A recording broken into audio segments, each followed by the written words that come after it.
we can really describe the year of 2020 as chaotic and disruptive. So for 2021, we're excited to share a little bit of good news. Quantum Analytics has become a US distribution partner for Bruker's line of infrared and near-infrared instruments. And a prominent player in this product portfolio is the Bruker ALPHA II FTIR Spectrometer. Joining us today to learn a little bit more about the ALPHA II infrared spectrometer is Dr. Tom Tague, Applications Manager for Bruker Optics. Dr. Tague, you have an incredibly rich CV that I'd like to share with everyone before we dive into some of the questions. You're a member of the Visiting Advisory Committee of the Metropolitan Museum of Art in New York and on the Strategic Advisory Board of Applied Sciences. You received your PhD from the University of Utah in physical chemistry and a Bachelor of Science in chemistry from the University of Texas at San Antonio. You're a member of the American Chemical Society, Society for Applied Spectroscopy, American Physical Society, and the Optical Society of America. But wait, there's more. Dr. Tague, you have more than 90 publications and 5 patents. And with all that, I can't think of a more perfect person to talk spectroscopy with than Dr. Tague. Tom, thank you so much for joining us today and answering a few questions we have about the ALPHA II FTIR from Bruker. So if you could, tell us a little bit about this instrument. I'd be happy to, Lauren, and I appreciate the opportunity to meet with you. I just wanted to start by kind of prefacing how we do development at Bruker and across our optics product portfolio. We have what we call 3 pillars of success. So we have, for developing a new product, it has to be easy to use, it has have high performance, uncompromising performance, which is where Bruker really got its start in the research FTIR market, and it has to be very reliable. If it doesn't meet very easily those 3 criteria, then we have to go back to the drawing board. And so the ALPHA platform was designed really from the ground up to provide research quality results. Again, no compromises. It still has to be easy to use and very robust. For example, if a customer changes out a sampling module from ATR to transmission or reflection or whatever, the system automatically verifies the system performance with the new accessory running by automatically performing the PQ, also known as the performance qualification test. So the customer always knows that the new module is in place and everything is working well. And the wavelength accuracy is good enough such that small band shifts can be picked up very reliably. This is really important when you look at characterizing proteins, the difference between alpha helix, random coil, and beta sheet. Those small shifts in the band position are very reliably characterized. So you have research quality wavelength precision on this system. Again, that's really important for library searching, for example. The first and most important criterion that is used to match a library spectrum is peak position. Even the spectral band shape of the resulting spectra is assured to be right on as to what it should be. This is really important for doing quantification. So when you get down into the details of trying to press the limits of detectability, even band shape can become important. So even while these seem like small details, they're important for achieving the best possible analytical results. Since we all have COVID-19 on our brains these days, is there any sort of connection between FTIR spectroscopy and the development of vaccines or therapeutics that you can share with us? Well, when we look at the FTIR market from a science perspective, one of the most important and really fulfilling areas where we can have success is into the pharmaceutical and into the biomedical community, where you're making a real difference at patient care. So in this time of COVID-19 and trying to get product to market, it's really important to have tools that are effective. And so there are many players in the COVID-19 community. Virtually all large pharmaceutical and biomedical communities utilize FTIR spectroscopy, and certainly Bruker is a major player in providing instrumentation across the board, not just spectroscopy, but across the board for analytical instrumentation. In that community, performance is king. You really need to have the best system for improving the detection limits. Why is this important? It's important because as you do the development, you don't have to use so much sample. If you have lower limits of detection, you can analyze smaller amounts of material and so forth. So yeah, there is a connection, and it's a vital one for bringing these types of products and in this case vaccines to market as soon as possible. So this instrument is called the ALPHA II, which makes me think there was an ALPHA I. Are there any cool advancements that have been designed into this latest generation model that you'd like to share with us?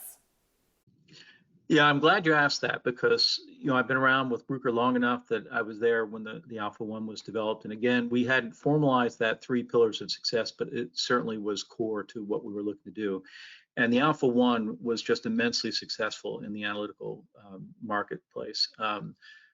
Thousands of these systems have been sold, and so it is our most successful product we have ever done, I would say, in the optics group. And there have been improvements implemented across our research FTIR product line that we were able to translate to the ALPHA, and which we're very excited about. And at first we were thinking, well, is this just an incremental product? But when you take the sum of the innovations that we put into the ALPHA II, I think you would agree with me that this is really a special product. So we can just go through a couple of these briefly. So the source is new. If you look at old sources, they might be shaped like a coil or a tuning fork or something like that. So there were bright spots and dark spots that were integrated by the system. So in this case, we have a new source that's not only brighter with higher signal, but also 100% of the source is emitting as we want, as we would want as designers. And this can be important when analyzing low concentrations and performing mixture analysis with many components, like where you would want to take one spectrum off and another, and then another, doing subtractions, getting down to fourth, fifth, sixth, seventh component, whatever it might be. So that really has been an important improvement. We also implemented Opus Touch for the ALPHA II. So this is a tablet-like interface where you just touch it, just like kind of like an iPad or something like that, and you can control everything from viewing the spectra to processing and so forth. Very kind of state-of-the-art and what people really want. It also, in my opinion, for what I like to do, means that it's small. It has a very small footprint. The tablet's integrated to the FTIR, so I can actually take it with me into a gallery, for example, and measure art objects. In the academia market, it's great so that you go into a teaching lab, takes up very little bench space. So you have all the ease of use and flashiness of the tablet interface with not sacrificing anything. And maybe the last point is that the detector has been further improved. I won't go into the details there for obvious reasons, but that also improves the spectral quality in being very, very low noise. I know that the Opus Touch is one of my favorite features as an avid iPad user. So you're probably going to disagree with this, but there are some that say that FTIR spectrometers are a bit of a commodity product. So in your opinion, what makes the ALPHA II instrument break that stereotype? Well, yeah, I probably will disagree with you. So, we spent a lot of time and resources innovating, as we just discussed, and we believe that improved detection times, which yield shorter data collection time. So these improved detection limits really save time and money. And a very robust system where it's going to work for you all the time. That's important. And the ease of use means you don't have to spend any time training people. If you have someone new in the lab, you can go right to it. I think it's important also for the academia community, because now you don't have to go through all the trouble of trying to train students. The young people know how to use touch screens, so they will be very happy with using this type of system. And again, I mentioned that one of my favorite applications is in the cultural heritage community, where I might pack up the ALPHA, our handheld Raman device called the Bravo, and our XRF Tracer 5i, put them in my backpack and go out to the caves and characterize pictographs. So again, I'm getting high quality data, yet I'm mobile, very reliable. I don't have to worry about breaking the instrument if I'm not so careful hiking around and pulling the pack up by a rope or whatever. So really very nice. If I go into galleries, you have to collect the best quality data in a short period of time. For example, if I go to like the Met or another museum, the curator may only give me 15 to 20 minutes in the gallery before they have to boot me out of there to allow the patrons to view these wonderful works of art. So time is money, and really the ability to even get in there. And so there's really no reason to buy more spectrometers, so to speak, than the ALPHA II. Sometimes someone will say, I just want the best out there. And it is the best out there, unless you have some specialized need that falls outside the traditional FTIR measurement. The ALPHA is all you would ever really need. Okay, so you're talking about some real use cases of the alpha, which is awesome. Let's switch gears and talk more about applications. A significant portion of quantum analytics customers are involved in materials analysis. So, what sort of applications related to materials analysis can the alpha 2 be used for? So the big buzzword here is reverse engineering. And we did a market study about 10 years ago, and we found that the largest market segment, as it turned out, that people were using infrared and Raman spectroscopy was actually for reverse engineering. So that's really the core employment of FTIR in the modern lab. About a third, we estimate now, about a third of all FTIR systems are used for one degree or another to reverse engineer product.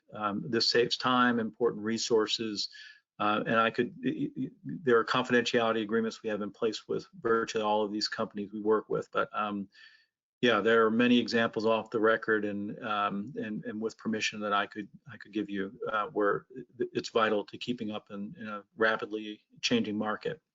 So the other market segment that's really important is QC/QA. So there's something in your product that doesn't belong there, and what is it? Or something is discolored, and it's something that's supposed to be white that may be a dingy yellow or gray. Can really affect the customer's perception of a product. So doing quality control and quality assessment of defects and other issues, so to speak, those are really important applications. Another topic we hear a lot about is microplastics. What can you tell us about the alpha 2's suitability for microplastics research? So this is really really important for mankind, in my opinion. And when we look to characterize these microplastic particles, the key is how big are they? If there's bigger than 1 or 200 microns where you can see them and handle them okay, then the ALPHA II will be the perfect tool. You just place them on your diamond ATR and you put the clamp down, and in a few seconds you get a great spectrum. So it really works well for doing the characterization.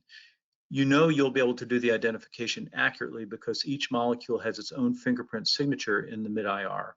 So for smaller particles, you can actually expedite this type of analysis where you can target them, identify them, count them. And again, if you have many particles, you can actually even move to our full field FPA-based system for doing imaging over a large area, and there are packages out there commercially available for handling such large files, and you can also handle them in Opus. So we feel that there are two real products that are important in this market: the ALPHA II for things bigger than you can see, and the Lumos 2 for things that are smaller than you can see with the naked eye that you need to characterize. We'll have to bring you back at another time to talk about Lumos, as I'm sure I have a lot of questions about that instrument. So you've spoken a bit about colleges and universities. Quantum analytics loves working with professors and students to help educate and train our next generation of scientists.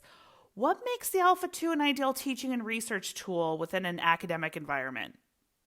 Well, I remember what it was like to be an undergrad, and we were not the most careful people at doing scientific experiments. So it's a really robust platform that's low cost and really suitable for the most demanding applications, including the undergraduate lab. So after the initial purchase, you can expect to operate it for at least 10 years without expecting any further funds to be needed.